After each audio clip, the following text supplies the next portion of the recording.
Hi friends, అందరూ ఎలా ఉన్నారు? నేనైతే ఈరోజు మన రెసిపీ వచ్చేసి మునక్కాడ చికెను కర్రీ చేసుకుంటున్నాను. చూడండి, మునక్కాళ్ళు, చికెను, ఉల్లిపాయ, టమాటా, పచ్చిమిరపకాయలు అన్నీ కూడా నేను రెడీ చేసి పెట్టుకున్నాను. ఇప్పుడు ఎలా చేయాలి ఏంటి అనేది చూద్దాం. ముందుగా ప్యాన్ పొయ్యి మీద పెట్టుకొని తగినంత ఆయిల్ వేసేసుకోవాలి. ఆయిల్ వేడెక్కిన తర్వాత ఇప్పుడు మనం ముందుగా కట్ చేసి పెట్టుకున్న ఉల్లిపాయలు వేసేసుకోవాలి. ఉల్లిపాయలతో పాటు పచ్చిమిరపకాయలు కూడా వేసేసుకోవాలి. పచ్చిమిరపకాయలు, ఉల్లిపాయలు వేసుకున్న తర్వాత బాగా పచ్చివాసన పోయేంత వరకు వేపుకోవాలి. ఇలా కొద్దిగా వేగిన తర్వాత ఇందులోనే ఒక స్పూన్ అల్లం పేస్టు, ఒక స్పూన్ తెల్లగడ్డ పేస్ట్ కూడా వేసేసుకోవాలి. అల్లం పేస్టు, తెల్లగడ్డ పేస్ట్ కూడా పచ్చివాసన పోయేంత వరకు బాగా వేపుకోవాలి. ఇలా అల్లం పేస్ట్ కూడా వేగిన తర్వాత ఇప్పుడు ముందుగా కట్ చేసి పెట్టుకున్న టమాటా కూడా వేసేసుకోవాలి. టమాటా కూడా కాసేపు మగ్గేంత వరకు వేపుకోవాలి. ఇలా కొద్దిగా వేగిన తర్వాత కొద్దిగా పసుపు, రుచికి సరిపడగా సాల్ట్ కూడా వేసేసుకోవాలి. సాల్ట్, పసుపు వేసుకున్న తర్వాత కాసేపు ఒకసారి అంతా కలిపేసుకొని టమాటా, ఉల్లిపాయ అంతా కూడా మగ్గనివ్వాలి. చూసారు కదా, ఇలా టమాటా కూడా మగ్గిన తర్వాత మనం ముందుగా చికెను చిన్న ముక్కలుగా కట్ చేసుకొని కడిగి పెట్టుకున్న చికెన్కి కూడా వేసేసుకోవాలి.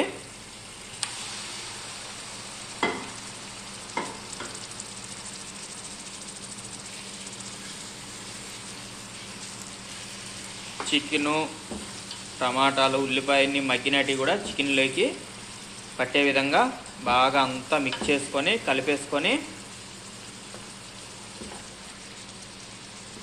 కాసేపు మూత పెట్టేసుకోవాలి.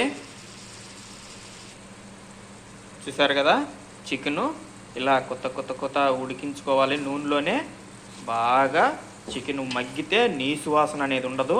ఇలా మధ్య మధ్యలో అడుగంటుకోకుండా కలబెట్టుకుంటూ ఉండాలి. చాలా టేస్ట్ ఉంటుంది. నూనెలో ఉడికితేనే బాగా టేస్ట్ ఉంటుంది, నీసు వాసన అనేది లేకుండా ఉంటుంది. ఇలా చికెన్ బాగా ఉడికిన తర్వాత చూసారు కదా, చికెన్ నూనెలోనే బాగా మగ్గిపోయింది. ఇప్పుడు ముందుగా కట్ చేసి పెట్టుకున్న మునక్కాళ్ళు కూడా వేసేసుకోవాలి.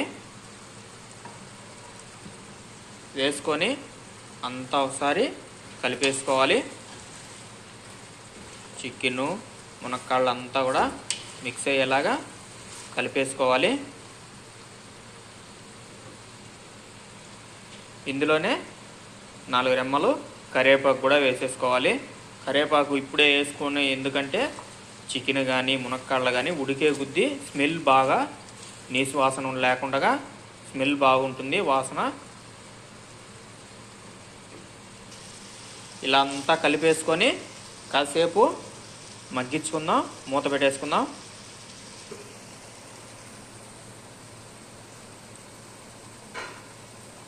ఇప్పుడు ములక్కాడ చికెన్ కూడా కొద్దిగా బాగా మగ్గిపోయింది నూనెలోనే. ఇప్పుడు కొద్దిగా కారం,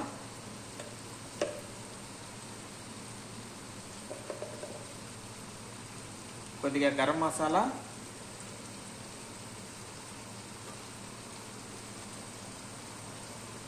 ఒక స్పూన్ ధనియాల పొడి,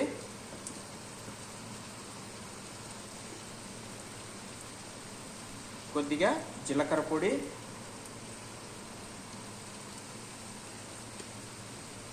కొద్దిగా చికెన్ మసాలా కూడా వేసుకుంటాను. ఉంటే వేసుకోవచ్చు, లేదంటే ఏం పర్వాలేదు.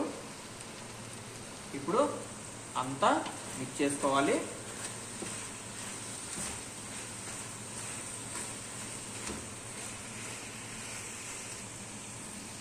ఇలా మసాలా అంతా కూడా చికెన్కి మునక్కాళ్ళకి అంతా పట్టే విధంగా మొత్తం కలిపేసుకోవాలి. కలుపుకొని కాసేపు మూత పెట్టేసుకుందాం.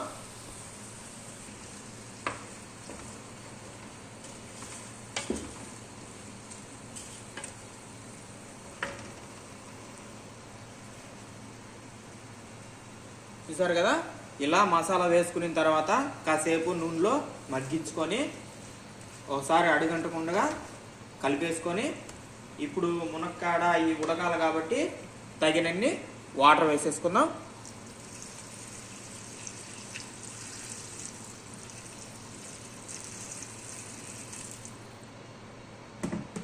ఇలా వాటర్ వేసుకొని ఒకసారి అంతా మిక్స్ చేసుకోవాలి. అంతా కలిసిపోయే విధంగా కలిపేసుకొని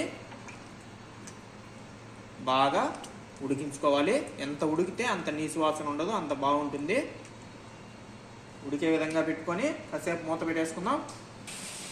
ఇప్పుడు చికెను ఉడికే లోపల మనం ముందుగా ఒక పెద్ద నిమ్మకాయ సైజ్ అంతా చింతపండు తీసుకొని గింజలు లేకుండా తీసి పెట్టేసుకుందాం. చూసారు కదా, అంతా ఇలా కొద్దిగా నీళ్ళల్లో వేసుకొని గింజలు తీసేసుకుందాం. పులుపు ఎందుకు వేసుకుంటున్నానంటే చికెన్లో మునక్కాడ వేసుకున్నా కాబట్టి ఖచ్చితంగా కొద్దిగా పులుపు పడితే బాగుంటుంది, టేస్ట్ బాగుంటుంది. చూసారు కదా, ఇలా వాటర్ వేసిన తర్వాత బాగా మునక్కాడ చికెన్ అంతా కూడా ఉడికించుకోవాలి. మునక్కాడ కూడా బాగా ఉడికిపోయింది. ఉడికిన తర్వాత మనం ముందుగా తీసి పెట్టుకున్న చింతపండు కూడా వేసేసుకోవాలి. ఇప్పుడు చూసారు కదా, ఇలా గింజలు లేకుండా తీసి పెట్టుకున్న చింతపండు కూడా వేసేసుకోవాలి.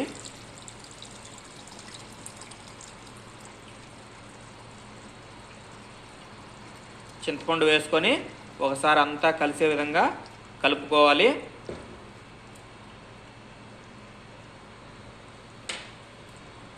కలుపుకున్న తర్వాత ఇందులో కొద్దిగా కొత్తిమీర కూడా వేసేసుకోవాలి. కొత్తిమీర వేసుకొని ఒకసారి అంతా కలిపేసుకొని కాసేపు మళ్ళీ మూత పెట్టేసుకోవాలి. ఎందుకంటే పులుపు ముక్కలకు బాగా పట్టాలి. ములక్కాడకు కానీ చికెన్కి కానీ అంతా కూడా పులుపు పట్టే విధంగా కాసేపు ఒక 5 నిమిషాలు మూత పెట్టేసుకొని ఉడికించుకోవాలి. చూసారు కదా, చికెను ములక్కాడ కర్రీ రెడీ అయిపోయింది. ఎంతో చక్కగా ఉడికిపోయినాయి. మునక్కాయలు కూడా ఇడిపోయినాయి, ఉడికి చాలా సాఫ్ట్గా ఉడికిపోయినాయి. చూడండి, చాలా టేస్ట్ ఉంటుంది మునక్కాయ. నేను ఫస్ట్ టైం చేశాను మునక్కాయ చికెను, చాలా బాగుంది. మీరు ట్రై చేసి ఎలా వచ్చిందని కామెంట్ చేయండి. మన వీడియో నచ్చితే లైక్ చేసి మన ఛానల్ని సబ్స్క్రైబ్ చేయండి. Bye friends.